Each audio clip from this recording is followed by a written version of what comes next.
How to fix Samsung Galaxy S9। Hang and restart problem. नमस्कार दोस्तों, स्वागत है आप सभी का तिकराज यूट्यूब चैनल पर।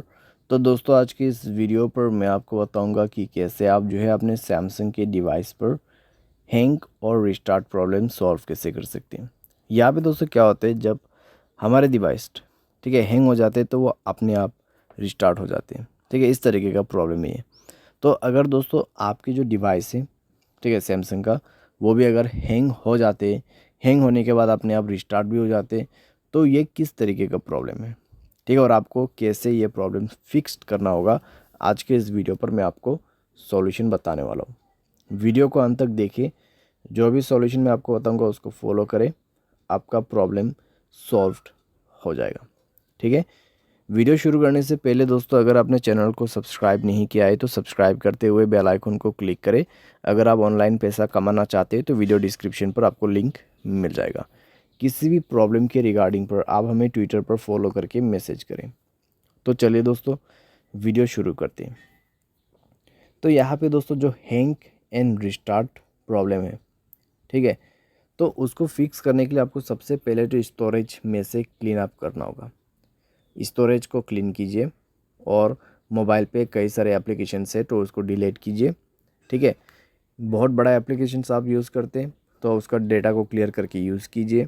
इससे आपका जो रैम है वो खाली होगा। ठीक है, और कोई भी दोस्तों एप्लीकेशन जो कि बैड एप्लीकेशंस होगा उनको भी डिलीट कर दीजिएगा। बैड एप्लीकेशन जैसे कि कोई अननोन वेबसाइट से इंस्टॉल किया हुआ एप्लीकेशन, ठीक है, तो उनको डिलीट कीजिए और अपने स्पेस को फ्री अप कीजिए। उसके बाद माय फाइल्स पे जाए और यहाँ पे भी दोस्तों स्टोरेज को फ्री अप कीजिएगा।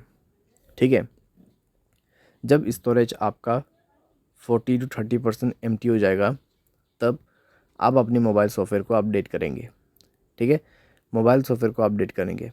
मोबाइल सॉफ्टवेयर अपडेट होने के साथ ही साथ आपका प्रॉब्लम सॉल्व हो जाएगा। ठीक है, तो हैंग और रिस्टार्ट का जो इशू है आप इसी तरीके से फिक्स कर सकते हैं। तो ये सॉल्यूशन को आप फॉलो करके देखिए, प्रॉब्लम सॉल्व हो जाना चाहिए। अगर सॉल्व हो जाता है तो अच्छी बात है। अगर इसके बाद भी प्रॉब्लम आते हैं तो आपको जाना है general management, reset and then factory data reset. ठीक है, फैक्ट्री डेटा रीसेट पे जाके आपको डायरेक्टली मोबाइल रीसेट कर देना है। जैसे ही रीसेट करोगे आपका प्रॉब्लम सॉल्व हो जाएगा। तो इस तरीके से दोस्तों आप अपने हैंग एंड रिस्टार्ट प्रॉब्लम को फिक्स कर सकते हैं। तो जितना भी मैंने आपको सॉल्यूशन बताया दोस्तों, उसी को फॉलो कीजिएगा तो आपका प्रॉब्लम सॉल्व हो जाएगा। आपको कोई भी दिक्कतें बाद में नहीं होगा। ठीक है, तो जो पॉसिबल सॉल्यूशन था मैंने आपको वही बताया, तो आप भी उसी को फॉलो कर लेना। उम्मीद करते हैं आपको ये वीडियो पसंद आया होगा। Thanks for watching.